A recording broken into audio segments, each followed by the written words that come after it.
Introduction du Livre de Mormon.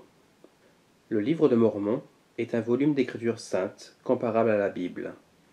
Il est le compte-rendu des relations de Dieu avec d'anciens habitants de l'Amérique et contient la plénitude de l'Évangile éternel. Il fut écrit par l'esprit de prophétie et de révélation par beaucoup de prophètes du temps passé. Leurs paroles, écrites sur des plaques d'or, furent citées et abrégées par un prophète et historien du nom de Mormon. Les annales parlent de deux grandes civilisations.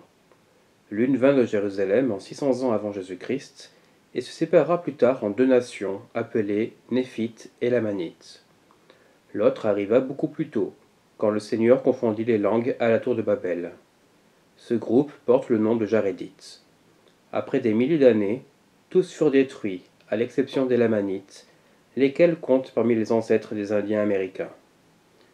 L'événement culminant du livre de Mormon est le ministère que le Seigneur Jésus-Christ exerça en personne, peu après sa résurrection, parmi les Néphites. Le texte expose la doctrine de l'Évangile, décrit le plan du salut et dit aux hommes ce qu'ils doivent faire pour obtenir la paix dans cette vie et le salut éternel dans la vie à venir. Après avoir terminé ses écrits, Mormon remit le récit à son fils, Moroni, qui ajouta personnellement quelques paroles et cacha les plaques dans la colline Cumorah. Le 21 septembre 1823, ce même Moroni, qui était alors un être glorifié et ressuscité, apparut à Joseph Smith, le prophète, et lui donna des instructions concernant les antiques annales et la traduction qui devait en être faite en anglais. En temps voulu, les plaques furent remises à Joseph Smith, qui les traduisit par le don et le pouvoir de Dieu. Les annales sont maintenant publiées dans de nombreuses langues et constituent un témoignage nouveau et supplémentaire de ce que Jésus-Christ est le Fils du Dieu vivant et de ce que tous ceux qui viennent à lui et obéissent aux lois et aux ordonnances de son évangile peuvent être sauvés.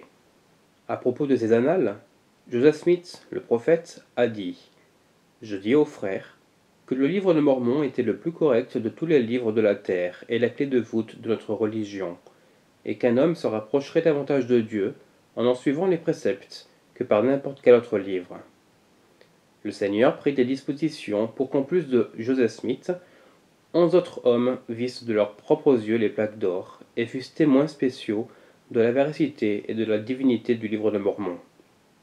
On trouvera leurs témoignages ci-après sous les titres « Témoignage de 3 témoins » et « Témoignage de 8 témoins ».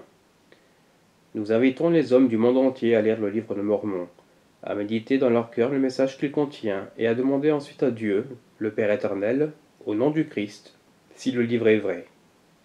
Ceux qui agiront de cette façon et demanderont avec foi obtiendront, par le pouvoir du Saint-Esprit, le témoignage de sa véracité et de sa divinité.